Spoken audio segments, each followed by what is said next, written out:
Hey, everybody, it's Craig back with another Mortgage Minute. And I'm excited today because I got my good buddy Jacob Adcock with me. What's up, man? How are you, Craig? Doing good, doing good. Jacob did not know this prior to me hitting record, but I'm going to put him on the spot because I think a lot of Jacob, and I know that Jacob is very in tune to the market. So we're starting to hear this phrase, shifting market, it seems like. And so I'm just kind of curious, Jacob, what does that mean to you? If somebody tells you that they think the market's shifting, do you agree with that? Do you not agree with that? And what does that mean? Yeah, so I mean, I do agree. There's a lot of terms that have been used. Shifting market is certainly one we're hearing. You also hear a lot of negative words, recession, downturn. I also like the word a normalizing market. And so, yes, the market is shifting, but I think it's shifting to a more normal market that personally I'm excited for and I enjoy. The last 12 to 18 months have been the absolute wild, wild west of real estate.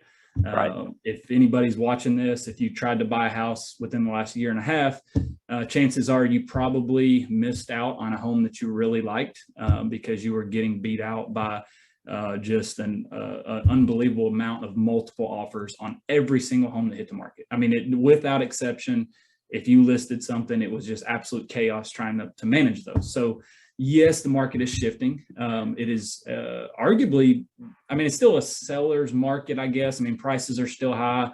I think, inventory low, prices high. Like, I think those sort of things remain the same. But I think that the shifting market kind of protrudes to buyer opportunity that buyers did not have a year ago. We are seeing homes sit on the market longer. We're actually negotiating deals. Like, I mean, who would have thought, this time last year, there was no negotiating. Everybody put their best effort forward and you either got it or you didn't, right? I mean, there was no, like, you didn't even make counter offers. It was like, because the offer was so perfect to begin with, you either got it or you didn't. And so the only negotiations that went on is what else are you going to do for the seller is basically right. What that negotiation was. Yeah, throw in a trip to Disney and it's yours. I mean, like we kid around, but that literally was how it was. So now, there's a lot more opportunities for buyers. We're finding ways to win with buyers, which didn't happen. I think you and I had even talked. You did a deal for one of our clients that just closed out yesterday. On a house where they did government financing, bought a house for $195,000. I believe even got some closing costs paid for and a few other things. Like, that type of deal would have never had. Those people could not have bought a house this time last year. Now, wait a minute. You're telling me that a first-time home buyer was able to buy a home? I didn't think that was possible in this market. Well, lo and behold, it happened, didn't it? It does, and it is happening, despite what some news outlets might say or people's perception of that. I think we're all a little bit jaded based on the last year and a half of the craziness, but that shifting market that we are talking about is shifting into some opportunities for buyers. So I think that, those that have maybe been sitting on the sidelines and have been waiting, now is an opportunity for those people. And so it really is a matter of, putting our best foot forward, making offers that have, still positive offers for the seller, but giving the buyers an opportunity to step in and win a deal. And you're not having to compete. I mean, still a lot of properties getting multiple offers, but you're not having to compete with multiple offers near like you were. Even if there is multiple offers, it's probably 2 or 3, not 20 or 30.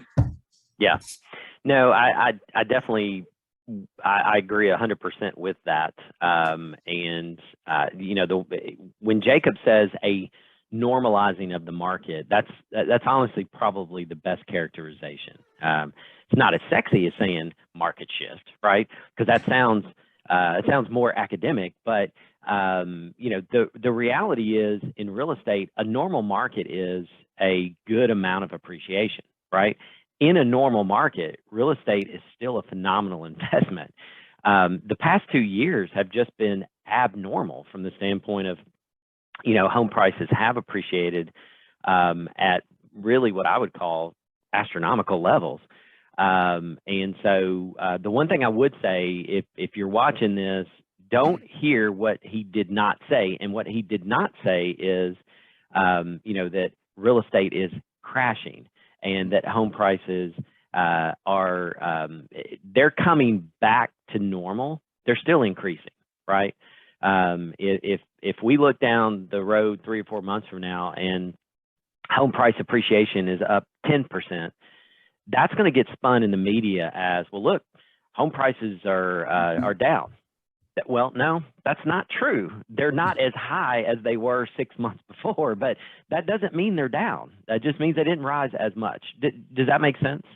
Yeah, absolutely. And that's spot on.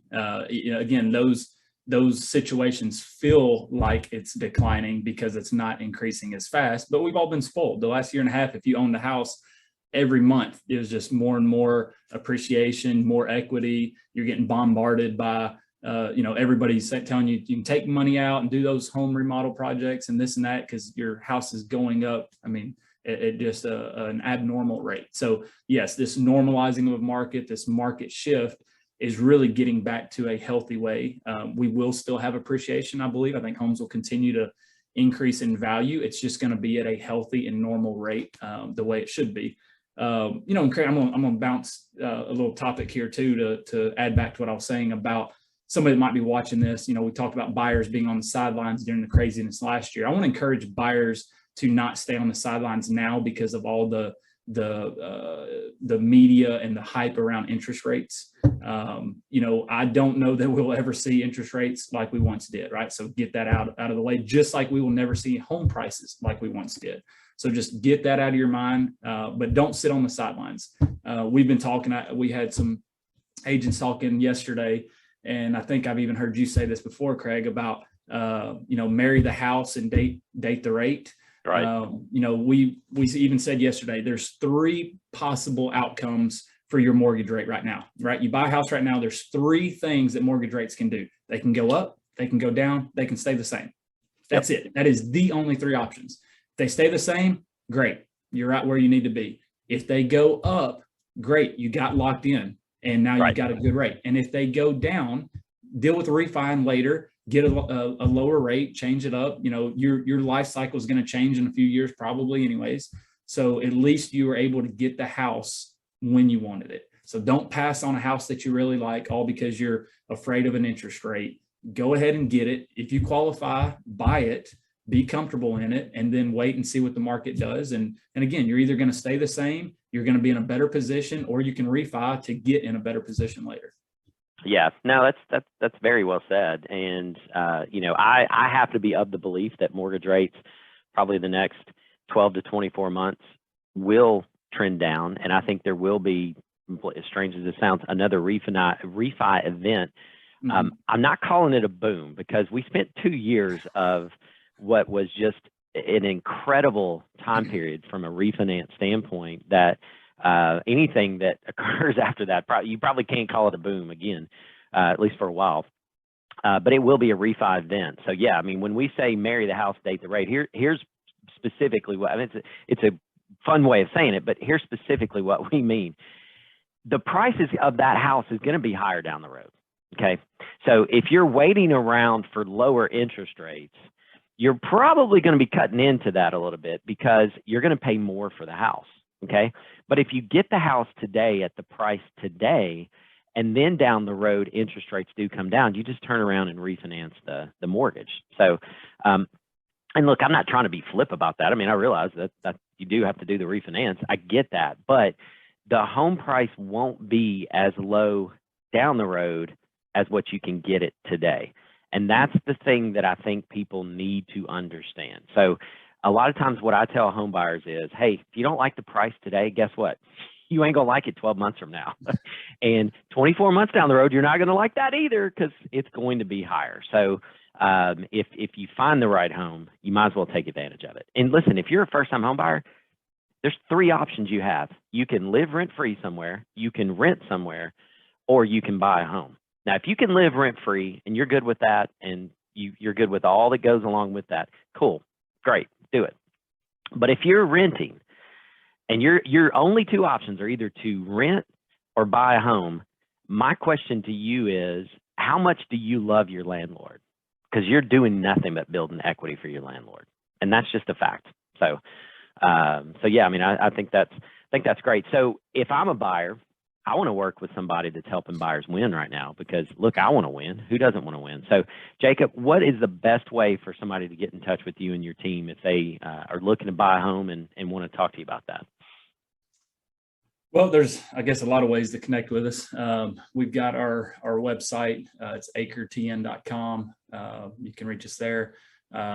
Listen, Craig, you know this. I deal a lot with people on a personal level. I love the relationship part that comes along with real estate. You can call me direct. My personal cell number, 615-300-1217. You can call me or text me on that, and then I can get the process started for you. We love working with buyers. I love watching buyers win. I have missed that. This has been doing this about 10 years now in real estate. I got my real estate license in 2012, and there was a large period of time there where I really enjoyed being able to help buyers win. The last couple of years have been exhausting, working with buyers, and it was hard. And we won some, but it was certainly more challenging. And so I'm really enjoying things right now. We've had, a lot of successful stories just within the last few months of buyers that were able to win. And we haven't seen that in a while. It feels really good. It's fun for them. It's exciting to see, these people that had, like we just talked about at the beginning of the call, the government secured loans where they needed closing cost assistance and all these sort of things that just absolutely meant it was going to be impossible for them a year ago. To watch those people win now and get their families in a home, whether first time home buyer or upgrading or whatever that may be, those are fun. So it's kind of bringing the joy back to selling real estate. And again, I'm excited about that. I hope this normalizing market that we're experiencing allows that joy to stay around for a long time. That's awesome. That's awesome. Listen, if you're looking to buy a home, you need to get pre-approved. We'd love to help you. 615-498-5626. Jacob, thank you for joining us. You're always very insightful, and I appreciate that. Thanks for having me, Craig. Appreciate the time. All right. Thanks for watching.